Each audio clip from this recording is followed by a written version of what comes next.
Hello, everyone. Thanks for joining us with GuideSpark series on the connected enterprise.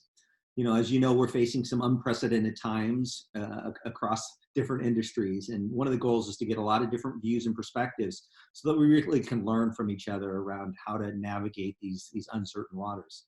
So I'm really excited today to have Larry Brand, the CHRO of Elkay Manufacturing, which is a 100-year-old private company.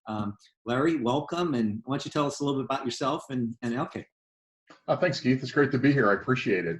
As Keith said, my name's Larry Brand. I've been at Elkay Manufacturing for 4 years as the Chief Human Resource Officer.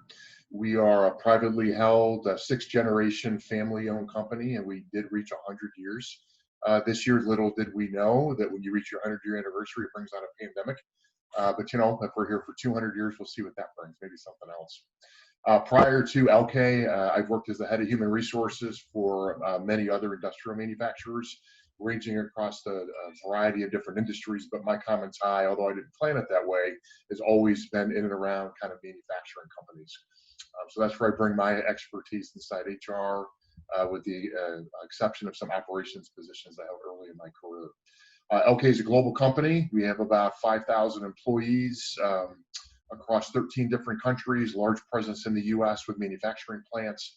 And probably the product you best know us by is the water bottle filler that you may see at an airport or a library or your gym where you can fill up your water bottle. We also make many different kinds of sinks. And then lastly, on the other side of our business, we partner with large corporations such as Marriott, Hyatt, McDonald's, Starbucks, and we do the interior design of kitchens and lobbies inside those types of buildings and facilities. And I think one of the interesting things you mentioned is at least one of those businesses was an essential service, or was identified as an essential service. So you had to keep going. It was, yeah, absolutely. So early on, for those of you that have been through this process this year, each state has its own definition of essential services. So our legal team was busy in March and April satisfying those requirements in a number of different places. But we have sinks and what I would call hands-free, touch-free things such as soap dispensers, faucets, some other products that we have that are coming out, and they're used in medical facilities, hospitals, veteran administration buildings, things like that. So we were deemed an essential business. So there has not been any time that we've been closed during the pandemic. We've been working as quickly as people send us orders, which is sometimes it's a lot, and other times it's scary low. Oh, okay. So, one of the things that I like to start off with is, once the pandemic hit, what were the couple of the top priorities that you had to face as a business in this time frame? Well, I think I'll split it into two parts. Probably, the biggest thing that we faced is the distinct difference in both of our businesses.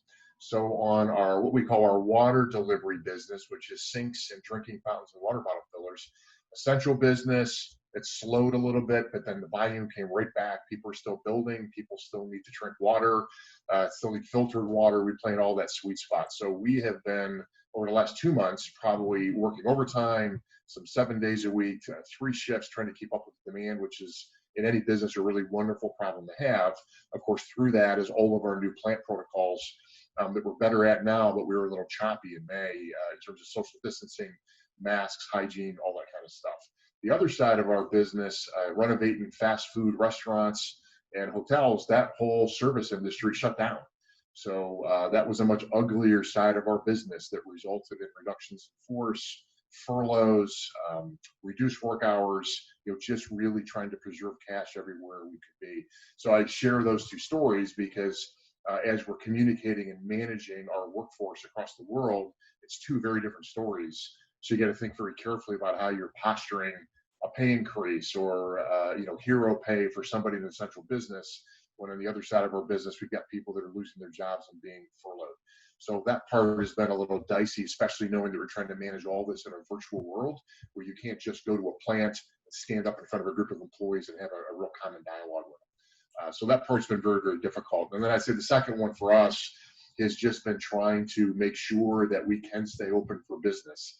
The very first COVID case we had back in early April, I think we shut down the whole facility to consume 12 of us for like 2 days to figure out how we're going to kind of do that, to the point now where A COVID case is dealt with in a matter of hours, right? As we all do. We identify it, we trace it, we quarantine, we deep clean, we go right back open for business in one part of our plant. So to a certain degree, getting good at that is unfortunate, but it's been quite the learning process and been pretty distracting as we tried to do that over the course of the last 4 months.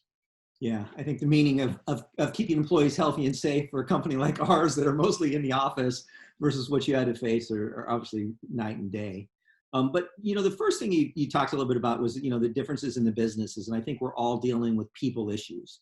And in your situation, you have this situation where your businesses are in very different states. I think in a lot of situations, your business is on one side or the other, and you've had to deal with both of them. Can you share a little bit more detail around how you've had to approach and think through the balance around those, and maybe some stories about some challenges you might have faced around those? Yeah, absolutely. And then I would further complicate it a little bit that I think in any manufacturing company, you have a little bit of we versus they in terms of manufacturing employees and office employees. So you've got manufacturing employees from their perspective being asked to go to work every day. Although we've given them supplemental income and other things, nonetheless, I'm still going to work and going home to my family and introducing some risk every single day that I do that. You got the flip side of office employees now that are at home dealing with Zoom learning for their children, dual income households, maybe not suited for two people to work at home, internet, Wi-Fi, all these challenges that we have, the boundaries of work life. And you've got, people in their homes looking, saying, well, I'm kind of tired that all these essential workers get all the attention. Because in case you notice that I'm working 12 hours a day trying to help this company, and I'm not doing it in a very comfortable environment at home. Meanwhile, you got manufacturing employees that think, for an office employee, this is a 4-month vacation. You're at home, and who knows what are you doing? I mean, I don't know what you do in the office. You're certainly not doing anything of value when you're at home. So although I'm exaggerating a little bit, I think that is the difference. So we've worked very hard to help each one of those groups appreciate the other. We've done perks on the work from home side where we will on a Monday just announce to everybody, we're closing up the office at noon on Wednesday, no meetings on Wednesday, shut down, take a half a day, go do something out there. We've also got a group in charge of making sure that we're sending out weekly emails on work-life balance, how to deal with stress, how to deal with daycare. We set up a portal inside our company where you can design your home office, and we reimburse for most items that go into that. Just trying to recognize that asking somebody to work at their coffee table on a laptop for 30 days is one thing. We're now into something much darker than that for a much longer period of time, and people need to have a home office that's set up, and not everybody can afford to necessarily do that all the time. So we've helped with that. On the manufacturing side, the same type of thing. We try to help office employees really kind of understand what it means to go to work every day, and then bring that back to your family, especially if you're living with somebody who could be in a category that's at risk a little bit. And I'd say overall, both groups have come together very well. But then I'll go back to the virtual piece. We've had to get really creative. Our CEO does a weekly video. We send that out via email to our office employees, but we got to find a way to play that in the plant so everybody can get the message. And of course, you got to social distance. So what used to be maybe 2 big shift meetings has now turned into a dozen shift meetings, because that's the most people you can kind of bring together. So to a certain degree, you got your supervisors that are just looking for relief, like, please don't tell me I got to play another video 12 times for everybody to see it. So good intention from the top of the organization, having to kind of make some adjustments when you kind of step into the shoes of a frontline supervisor and you see what we're asking them to do. Yeah, to touch on the theme of communication, what you talked about is, there's some consistent messages like the CEO, but then you talked about custom programs that you've had to design. How do you think about it? Do you think of it in cascading, or do you have 2 buckets for it? How do you think about being effective at communicating, with that consistency, yet you gotta be, custom to the local situation? Yeah, no, great. Great questions, Keith. So first of all, I think there's a little of both, but the common messaging that we send from the top of the organization has to be vague a little bit, because we can't spend the whole video, as an example, talking about how great our water delivery business is, when I know that we just had to run the layoffs on the other side of the business. However, you also don't want to upset those on that side of the business by constantly talking about what you're doing is layoffs. Because I think there's a certain amount of victim that we all feel, right, if we see people losing their jobs. Although we're nervous for ourselves, we're human beings, and nobody likes to see that. So we got to balance that a little bit, which then means if we have really deep messages that we want to drive into the organization, we have to do that through cascading. So we start that at the top and we drive it down all the way to the frontline supervisor. So maybe instead of having these 12 shift meetings in my example, we're going to give this to every frontline supervisor, and they're going to each have 2 meetings at the start of their shift because they're going to communicate to 20 people instead of 200 people. And we found that that's actually worked very well because it's allowed frontline supervision to feel like they're in the know a little bit more than they have been in the past. And then secondly, it allows them to hear the questions from their employees directly, some of which they can't answer, which I think also then allows them a little bit more visibility on how tricky it can be to try to come up with a message that suits everybody and everybody that has questions, and sometimes how you got to figure out how you provide somebody information and an answer that there just isn't an answer to. So it's worked well. In fact, some of these things we talked about, probably the importance of us continuing to engage some of these practices when we get back to something that's not COVID, because it's worked out quite well. And I think we've probably shortchanged ourselves prior to this, not putting more of a burden on our frontline supervisors to manage some critical communications. Yeah, that's interesting. That's a theme that I've heard a few times in some of these interviews is, the frontline manager, first line supervisors, and how critical they are, especially around communication during times of change. Are you doing anything special to kind of connect to that first line supervisor? Because some of them probably are having to change their process and may not have thought about this or had to do this in the past. Anything you're doing to help them communicate better? Yeah, no, absolutely. So the first thing we did, like a lot of companies did, this isn't unique to Elkay. When we made the decision back in early April that we needed to give some quote unquote hero pay, or what we call appreciation pay, we did that for the hourly workforce, but we also carefully looked out kind of like a central circle into supervision and even some office administration. So anybody that we're asking to spend time on the floor coming in to do the business ended up being in scope on that hero pay, and that included our frontline supervisors. So as you can imagine, that's some goodwill you get right off the bat, because everybody's in a good mood when you wake up one day and find out you're making more money than you were the day before. So that's an engagement piece that we did with them a little bit, and I think it was well received. We asked them through their plant managers to make sure that as we got into the early stages of cascading things, if they weren't comfortable doing it, that you go and have a little bit of a role play or a coaching session. Okay. For us, I think as an office employee, recognizing that this kind of interaction we're all having right now, it's just our job. We don't think about getting up in the morning and being articulate. We don't think about, well, should I wear a collared shirt? I got to drive a point. How do I do that? And just as foreign as it would be for us to go into the plant and start building a sink that we've never done before, some of the articulation, I think, is a challenge for supervisors that aren't asked to do that all the time. So just like any new program, we just made sure to build confidence and help them understand you're not presenting this to strangers. You're presenting this to the group that you've been working with for 5 years or 10 years in some instance, and recognize that these people on your team are being questioned and asked every day when they go home. What's your company doing? How are you staying safe? Should we be fearful? How much more do you got to work? Just make sure you're sensitive to that, because you're really the kind of the conduit to that person and their family at home, and use that to your advantage so you can help them to build tighter bonds. Yeah, one of our conversations we had earlier, you had mentioned the concept of kind of leadership is communication, and they're incredibly tied, which is kind of what you talked about. Any other thoughts around that? Because I thought that was a really interesting concept that I don't think people always tie them together, but certainly in this example, it feels like they're pretty tied together. Well, I think they are, and for others that are out there, maybe it's that way in a lot of leadership roles. I think sometimes when you end up in a C-suite kind of role, people think there's something magical about that. So as an example, I get asked all the time, well, what do you think the most critical attribute is for any leader? Well, there isn't one. There's like 20, right? And you hope you can find somebody that has more than a dozen of them. We're all kind of in that boat. But I always say self-awareness. I'm like, the most important leadership attribute is self-awareness, because if I know what I'm good at and I know what I'm not good at, you've already just got 80% of leadership, especially if you're humble and you're transparent and you're willing to take constructive feedback in the way that you're delivering yourself. When I think about leadership, when I think about change management, when I think about driving and motivating employees, all of that is different forms of communication. Right? I use change management as the example because we all do it every day now, on steroids with the way that the world is, with everything that's out there. Change management is just helping people get through a crisis or get through something that they've never done before. And inherently, none of the human race is not good with change. So the question is, how are you going to kind of approach it? And for those people that don't know how do you get them through it? And I'd say the same thing for leadership. And all these things that we hear and we say all the time about being honest and being transparent and being vulnerable. And if people aren't getting it, think about how you shape it through storytelling as opposed to kind of dictating something people aren't understanding. How do you bring them along versus pushing a little bit? And it's been really interesting watching the last 4 months, because inside our company, just like a lot of companies, I've really been able to see some of our leaders just grow and just fly and do unbelievable things through things that we've never been trained to do before.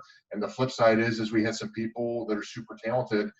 This has probably hurt them. I mean, their stock has probably fallen because we've seen them in crisis and they've not done well. We've had to run behind and help them, and which we're happy to do, but it's not what you want to do. If you've got somebody on a hypo list or somebody that prior to kind of going through this during crisis, you maybe had a higher opinion of than you do now. Yeah, it's interesting. You use the word storytelling. The thing that comes up for me a lot is kind of the emotional side of interactions and communications. I think in these kinds of crises, it's a lot more visible in terms of people who can, really think about it on the emotional side, not just the kind of the business or the standard process side. Well, and it is so much. And I think for this year, for all of us, right? Nobody went into 2020 thinking, all right, I'm going to figure out how to get my family through a global medical pandemic. Oh, and by the way, then maybe inside the US, we'll have some of the biggest social justice movements since the 1960s. And on top of all that, I'm going to watch some of my friends get laid off, but I'm going to keep my nose down, and I'm still going to be just as good as my job as I was before. There's only so much the human spirit, or the American spirit can take. And I think that's the other part, that we talk about is, there's such a bad, you talk about communication. I think sometimes there's such a bad view of an employee assistance program. And man, and we just kind of push that. And you guys go talk to somebody. Nobody is supposed to be going through everything that some people have gone through in the last 4 months. Nobody. And that the toughest person in the world can do that. So I think making sure that you're helping people with that. And I worry probably most about our leaders at the top of the organization, right? Because we're not supposed to ever show crack, and we're supposed to have every answer to it. And I don't know how others are doing it, but there's sometimes when my wife is like, time out, you can't talk to me for just 2 hours because you're my psychiatrist and my partner, and I need a little bit of time off right now. You mentioned social justice, and I think there's almost no conversation amongst some of these leadership discussions that doesn't touch on that. And so, how has that affected, kind of your organization, and how you think about some of the programs you're running, and how you handled it? Certainly as a private company, I think there's some differences than some of these more public companies. But how have you had to deal with that? Well, I'll tell you the positives, and I'll share the challenges. The positives are that we are a private 6th-generation family company and have a work culture that's very, very different from what you'd see in a publicly traded company. So we have some advantages that way, I think, of a culture that people like. We sell it. It's part of our employment brand. It's a great retention tool. We have very low turnover on those kinds of things. So taking that now and expanding it out into volunteerism and community service that we already do, and now take that a step further to talk about people in need, people of color, how we focus on those kinds of things is a really natural transition for us. And it's been something that we're one of those companies that have started small things probably in the last 5 years, never been able to make it a priority. And I think we're at an awesome time in business because nobody can deprioritize it any longer. So for me, it's as an HR leader, it's taking this now and driving it so hard and deep into the organization that even when the outside world begins to settle down a little bit, we're too far down that path to go backwards because we're just too committed to it. So I think that's a good part to it. The challenge to it is for a 100-year-old manufacturing company in the plumbing industry and the trades industry, which from a leadership perspective is heavily, heavily dominated with white males. So even if we're the most awesome at this, which we're not, the reflection of the picture of a leadership team or that comes on our board of directors, is not what you would see compared to a company in the IT industry or the healthcare industry or some of these other kinds of things. So from that perspective, it's hard to keep everybody looking forward and focusing on where we have to go and how we get better, as opposed to having people look backwards and, oh, I don't like the way we look, or what are we doing here? How are we doing that? And in particular for our African-American employees, where there's so much emotion, rightfully so, out in our communities right now, no matter where you live in the U.S., and to try to tell them that we want to be purposeful and patient with quality as we go about this. They hear that, but they just want something to happen now. And in many instances, going out and doing something now that's unplanned, that you don't know the outcome is going to be, you may be worse off doing that than doing nothing. So we wrestle with all that right now. So like a lot of other companies, we pull together a group. We got a group of 15. We're setting an agenda. We're driving activities. And I'm trying to keep them all focused on how do we make ourselves better at this, both with our employee education and the way we recruit and promote, as opposed to how do we not or do our best to keep politics and keep personal social opinions out of it, because it's just not going to sit any better inside a company than it sits out in the community. Yeah, a delicate balance that everybody's trying to. Absolutely, absolutely. You talked about that, and obviously these kinds of things are all driving change. One of the things that there's always been a theme of is each company has a couple of stories about how they were able to change something that they thought would take years to change, and all of a sudden they wake up the next day or the next week and it's done. Do you have a couple of those stories for us? Well, I think so. Where I'll go to tell you a little bit is, as you and I were talking a little bit earlier, there are a couple things that we have accomplished that I never thought we could accomplish in a period of time. The first one is, for the first time in 12 years, we went through a CEO transition last October. So like any CEO search, went to the outside, did all the right things. It took a year. We got them onboarded, 12-month onboarding program. And of course, by the middle of March, the entire onboarding program was at a screeching halt as we all started sheltering in place. So we've done many different things to keep that going, through Zoom, through video conferences, through email communications, through small group Zoom meetings, through one-on-ones. Once the shelter lifted, we then carefully, with employees who were comfortable, going into the office and continuing some one-on-one dialogue with the new CEO to establish those relationships. And I'm pleased with where we're at, recognizing that we have a CEO that hasn't been to our facilities in Asia or Mexico or even a couple U.S. locations yet, because he can't. A high level of stress on him, trying to figure out, okay, I've been here now, I'm going to be at my 1-year anniversary, and I'm not even going to get to Asia. When reality is, he might be lucky if he's not due his 2nd-year anniversary by the time he physically goes to Asia right now, right? So I do think we've gotten through it, and it's certainly not as good as I intended it to be. But I think he's better ingrained in the workforce as we sit here heading into August than I ever thought he was going to be when this thing started back in March. The second thing that I never thought we were able to get done is, with the new CEO, was our desire by the end of this year to have a new 3-year strategy in front of the board. And the silver lining of COVID is no travel, no group meetings, nobody's going anywhere. We're all wherever we are in our homes. So after we got through the initial push of how do we deal with this thing, we just knuckled down with a couple of outside consultants and just started advancing a 3-year strategy. And we pulled that together in April and May, got it in front of our board in June. We're now in phase 2 of a 3-phase communication plan out to our workforce. And so something we thought was going to be tight to get happen by the end of the year, by the time we hit Labor Day, we'll be flying as fast as we possibly can down this new 3-year strategy. And the idea that we created probably the first comprehensive strategy the company's done in about 5 years, because it's been a little bit overdue with CEO transition. The fact that we did that during the medical pandemic, I'm proud of it, but it almost seems crazy. If you had told me I had to get that done, I would have told you you're out of your mind. Yeah, it's one of those where there's things that are challenges and things that now if you go back next year and you say, okay, it's going to take us a long time to go do it, you're going to have to look at this year and say, okay, well, is that really true? What's holding us back? Absolutely. When you think about now, as we just kind of, think about the future and, the big strategy changes that you may have to go as a business that you've kind of learned, over the past few months in your program, what are a couple of those things that you think are going to be critical for you as you think about the next, 2, 3, 4 years? And so a couple things, one that we knew before this hit, but like things that about, when you get into a crisis, it's just really close to the top, is on the one side of our business that's really struggling this year. We knew that we needed to get busy on customer diversification. So in the channel of quick service restaurants, 70% of that channel for us is McDonald's.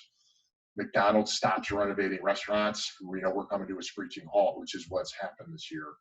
When you look at our hospitality side, 70% of that is either Hyatt or Marriott. So strategically, I would have gone in there anyway, but we will be advancing much more quickly with more resources than we'd intended, diversification in those channels. So by the time we hit the next recession or the next pandemic, you have a couple of the big guys, because there is still some regional stuff going on. There still are some McDonald's where franchises are making their own personal decision. Because if you think about a hotel or a restaurant, nobody's going in it right now. So you're not losing any revenue anyway. What better time to tear it apart and renovate it, right? But you've got to be in the mindset that you want to spend the cash and that you're willing during COVID, right, to have a workforce going in to do that. I think we're at better success regionally and locally in some of those channels, and then kind of hitching our horse entirely to these large global accounts. So I think that's one of them. I think the other one we've identified as well is in the disaster recovery side. We've always been a company with not an awesome safety record, but certainly B+ safety record. Always can do a little bit better, but where we haven't been as thoughtful as we could be, I would say, is the way in which we're able to account for our employees, know where they're at, understand, as an example, if we have a tornado rip through northern Illinois where we have 2 plants, what's the recovery plan for that? If we have a hurricane go through Raleigh, North Carolina, what's the recovery plan for that? So we're being much more thoughtful now as we're looking at technology to help us manage COVID. As an example, who's in the building, who's not in the building. We can only have 25% come back. How are we going to keep track of that in all these locations? As we're doing that, we're being thoughtful on, once COVID's over, how do we then take this same technology and we find a way to use this for other disaster recovery projects to account for our workforce as a communication tool. So we're in the early stages of that. Like a lot of other companies, we thought that we'd be bringing half of our workforce back by Labor Day. We're not. Our buildings in most the U.S., our buildings are all open, completely voluntary. If you're going to return or not for the remainder of 2020, I'd say we probably have, gosh, out of 800 salaried office workers in the U.S., we probably got 30 that go into the office on any given day. And it's typally because they either want to get away from their family for a break or they need to print a 50-page document and their home printer can't handle it. So all the right things, but certainly much different now in the way that we're viewing tomorrow. With technology and work from home than what I thought we'd be, because in early June, I thought we'd be having a lot more discussions by now about how we're going to start returning back to the office. Now, just to kind of finish off, I think, we're now 4 or 5 months into this, and, as you said, it's we don't know when it's going to end. We all thought it would be ending now, but it's certainly not going to end. But I think, to reflect on, what is one of the big learnings that you feel like you've been able to take out of the past 4 or 5 months? And then what are some things that you would recommend to other leaders, especially around the people or whatever, in terms of, what they might do as they think forward to the next 6 months?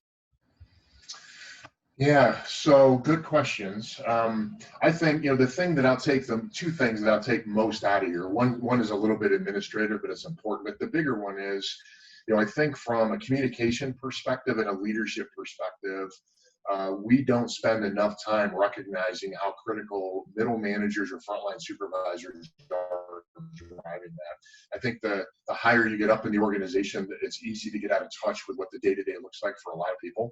And I think our communication programs pre-COVID and post-COVID can be a lot more effective and a lot better received by some of the things that we've learned during this period of time, because we've had no choice.